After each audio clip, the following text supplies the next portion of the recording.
Hey, this is Mike Lindsay from Vital MX, and we just finished up a day of testing with the 2023 Husqvarna FC450. This is the standard production bike, the FC450 for 23, and it is a little bit different than the Rockstar Edition bike that we rode just a few months ago. What it does share in common, it is a totally new chassis, swing arm, new shock, new fork settings, and a ton of engine changes, airbox, etc. This is an all-new generation bike. It was debuted for the Austrian bikes with the Factory Edition KTM and the Rockstar Edition Husky again, which we tested. Now moving into this bike, there hasn't been a lot of changes since that Rockstar Edition. Maybe a little bit, minor bit on the mapping, but realistically it just loses some of the goodies like the power parts strip clamps, the power parts wheels, the bling. It goes to a much more standard stock-looking bike. But a major change to it is it has 10mm lowered suspension like the 2022 production bike had. Again, Husky's been kind of pushing this to make themselves a little bit different than the KTM model and push a different direction. It is supposed to lower the center of gravity and improve certain handling characteristics. Now, last year in Shootout, our initial bike test, we were very critical of how this actually felt to ride. It has its positives, it has its negatives. And then if you've checked out our test on the 23 FC350 or FC250, we're still a bit critical about it. Although I will say after spending the day with the 450, this version here on the 450 is probably the best of it I have felt. So the positives, again, by being 10mm lower, 10mm lower on the forks, and then the shock is a combination of internal spacing. It does have better turn-in. It is a little bit lower ground. It feels a little bit better on initial turn into corners, particularly out here on the West Coast where we have hard pack ruts where we're searching for traction on corner entry. It feels a bit more planted. It's a little bit easier to tip and roll into the corner. It has a little bit more, it feels like maximum traction at certain points. It turns in a little bit quicker than the Rockstar Edition bike does for me. But the negative is still there a bit where there's a little bit loss of comfort. It does, of course, feel like it's sitting lower in the stroke. It seems to be a softer setting. It just doesn't hold up well under aggressive braking or aggressive acceleration. I feel the rear end start to squat down and wallow a little bit, and then it'll step out under heavy acceleration and under heavy braking the fork. It feels like a Cadillac for a couple hits and then blows to a stroke, hits a harsh point, unsettles the bike, and makes me lose confidence in. So some of the changes I did, just speeding up the rebound, adding a little bit of compression to it to try to get it up in the stroke a little bit more and maintain its balance. What I will say, again, the 450 though, is because of all that inertia of the bike, the lowered center of gravity does help it the most. On the 250 and the 350s, I could feel it a little bit, but those bikes are just so much easier to ride as is with the lack of inertia. The 450 really seems to benefit from it. Again, combining that with a suspension setting that's a lot plusher and softer. When you're riding really blown out, chattery tracks, it has some positives, being able to move around the chop and just feeling a little bit more planted on the ground. However, again, just when things start to get a little bit more aggressive, a little bit deeper on the chop, I just still feel a little bit too much of a drawback. Moving into the rest of the package, I really, really like the 450 combination with the little bit different airbox that's on this Husky. Similar to Huskies of the past, it is more sealed off than the KTM version. It's a lot closer than it's been in the past, but it is still more sealed off. It doesn't pull as much air initially, so initial cracks of the throttle just are a little bit more subdued.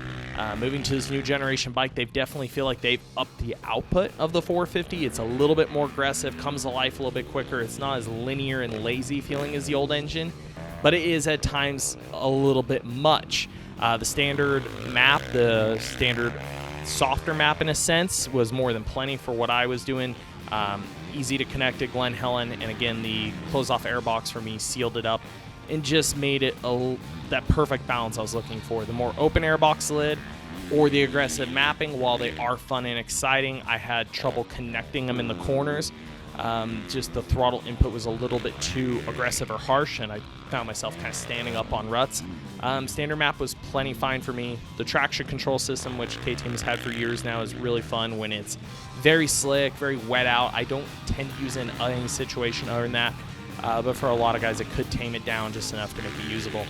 Again, about that whole power, though, is it does stick with what KTM or Huskies have had in the past. It's a very broad power. It's a fun bike to just kind of leave in one gear. You can leave it in second and rev it for a 450. It's still a tractor in third. It makes it very easy to ride because you just feel like you're not fiddling around with your gear position as much. It has more than enough power to be up a gear high, to stretch out a gear down low, and because that's rewarding, because you're not thinking about shifting as much, you're able to just plan out your lines and know that it's always kind of got enough power there to make things work. This new chassis has been, a little bit controversial. The brands have definitely struggled in racing with it, particularly in Supercross, but as they've moved towards outdoors, there's been more positive comments. And of course, that's what myself or pretty much anybody watching this video is going to handle the bike in, is an outdoor scenario. To me, the new chassis does have a bit more comfort, particularly at the front end. I don't feel as much harsh feedback to the hands. I feel like there's a little more comfort up there, but the downside is it doesn't seem to have as much front end weight on it. It doesn't feel as connected at the front end at all times. It's a little bit more vague. I'm more of a middle to rear steer guy on the bike. Most of my cornering has done middle to exit of rut, powering through. So the initial turn-in loss isn't a negative as much for me, but if you're somebody that's, big Suzuki guy, big Honda guy, loves that front end planted, weighted feel, a lot of feedback to the rider, this could be a little bit more of a negative for you. You're going to have less feel on this generation chassis than you would have the prior generation chassis. But if that last one was a little too harsh for you in the hands, a little bit too much feedback, I just felt overall maybe a little too sensitive or twitchy, this new generation chassis is better for that. It's a little bit more stable, a little bit more balanced. It is a little heavier, more that weight's been shifted to the back of the bike. Again, I do enjoy that. Some people may not, and I think that's where you just have to weigh your personal riding style and just hear the comments of everybody that's been testing this thing and figure out, is this new generation for you? Overall, we always talk about every year, Brembo brakes are fantastic. The hydraulic is as good as it's ever been. If you like hydraulic clutches, awesome. If you're not, it may not change your world. Some guys are still, of course, cable clutch guys through and through. The cockpit on the Husky is a little bit interesting. The stock Pro Taper bar they use is fairly low. Even I'm a smaller guy, and even I have to say I get on and I always kind of want something that's just a tick taller. I feel a little bit hunched over trying to reach for it.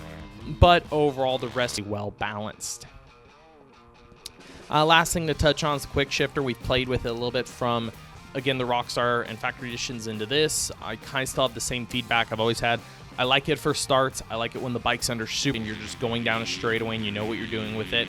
I still haven't come to terms with it in other riding situations. I've met some people at track that have learned it, have turned, just leave it on at all times. I don't like the feel of it if you're not on full throttle and you try to grab it. I don't like some of the hesitation, and for me personally, especially on a 450, I feel like I barely ever shift it under straightaway acceleration load, except for big tracks like where we tested this bike, Glen Helen. Pretty much anything else, you're shifting in the air, you're shifting coming in and out of corners. I never feel like I'm under these huge loads where the quick shifter really gains me personally an advantage. So again, all in all, I personally feel like the new generation Husky 450 is better for me than the last one. I was not a big fan of the prior lowered suspension. This is a move in the right direction. The overall settings have a little bit more comfort than the outgoing bike for me. I'm still not, again, completely sold on it, but it is moving in a direction where I'm starting to see the benefits that they're doing by pushing this development route. The Husky's going to be a little bit calmer overall in the KTM, from throttle input to suspension settings. It's going to be a little bit more comfortable. Definitely lean more towards that vet rider experience, more entry level beginner to novice guy. However, if you're in that more intermediate to pro level, even regardless of your age, if you're just kind of up there in speed and aggression, you may lean towards one of the other Austrian brands out there.